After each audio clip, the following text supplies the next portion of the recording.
You're watching Live and New, your weekly live and new music update. Now let's take a look at this week's new music. Delta Goodrem is back. It's good to see she's returned to being Delta and moved away from that Tori Amos impersonator that she did on the last record.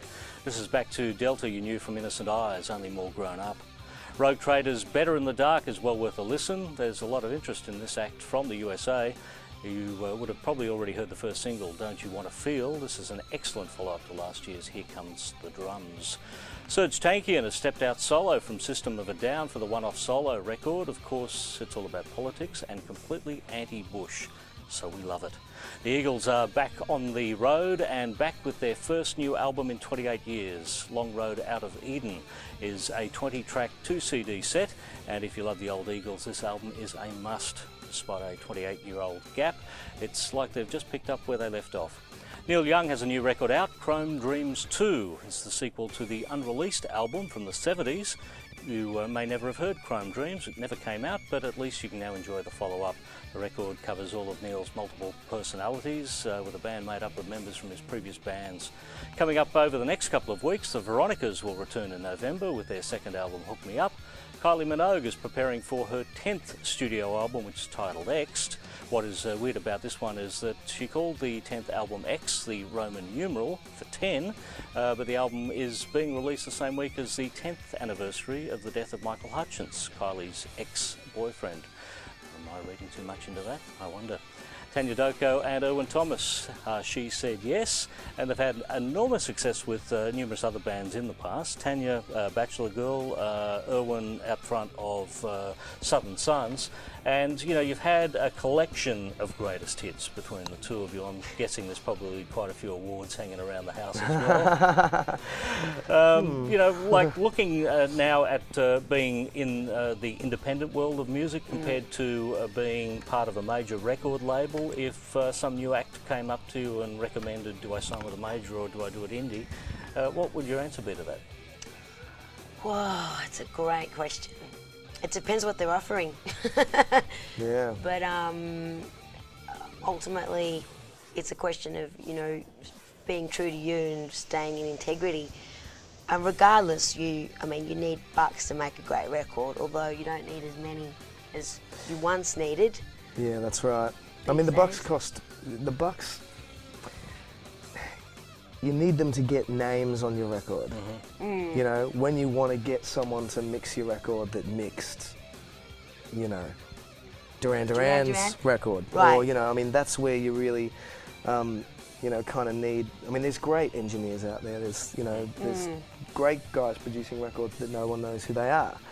And I think that's probably the, like, conversely, the other side of the independent thing is that you've got all this great music coming out that unless you're actively looking for it, it's hard to find.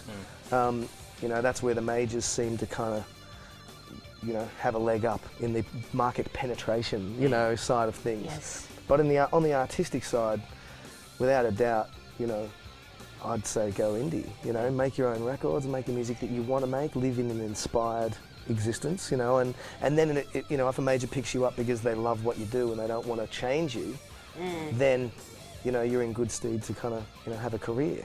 And it's a much more authentic way of making music. I mean, I know, like with Bachelor Girl, as much as it was authentic, like James and I wrote songs together and loved it, but it was very much born out of the studio. Whereas the motto of this band now is to play live and sell the EP and forthcoming album live. And that may mean that we don't chart, but you know, we're playing, we're getting the music out there. I don't think we're adverse to the major record deals, but it has to feel right. You know, they have to share your values, share the vision, get the music, and if they offer a fabulous marketing strategy, let's talk. Well, I guess She Said Yes is, I guess, riding the wave of the seismic shift that's out there in the music industry at the moment. You know, and coming in the last couple of weeks, we've heard about Radiohead, we've heard about Madonna. They're both independent acts now. Right. Darren Hayes, who you're out on tour with at the moment, is an independent act. Yes. I guess, you know, being independent, does that give you a lot more creative output to do what you want and a lot more freedom to do what you like?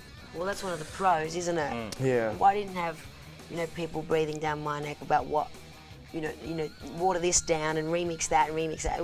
It's just, as again, you know, we're a team, and certainly the mixes came a long way, but it didn't take 2-3 years by the time, you know, like the songs were conceived to release date. And yeah, I think it's awesome that you can actually ultimately make your own choices.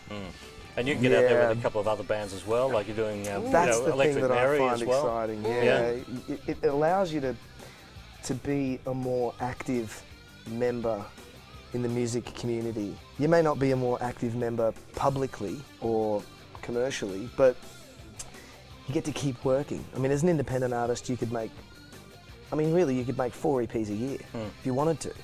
Now, you know, and you can work with other people, and you can have this really sort of rich life, you know, artistically. You know, you can keep yourself fresh, you can work with your mates, you can go on tour with your mates, and you can go on tour with your other mates, and, you know, and I mean, I love that. And when you're locked into a, you know, to a you know, a major deal, you're in a queue with, you know, all these other artists that want to release their record, and then, you know, if you're halfway through your record and it's not really quite right, you need to make adjustments to it. Well, you've got to get it ready, because it has to be out, because the company's got to make budget, you know, or someone's going to get fired, or, you know, so I think, you know, and conversely on the other side, you know, once your record's out, you're then in a queue again to when you can, you know, how long you've got to promote it to you know, to when you can start writing for your next record. And there's a lot of pressure if it doesn't chart well in the right, first week as well. So, whereas this is a bit more like the way in which we're doing this. You can create a buzz and allow it to grow slowly. Organically. Organically, yeah. Yeah.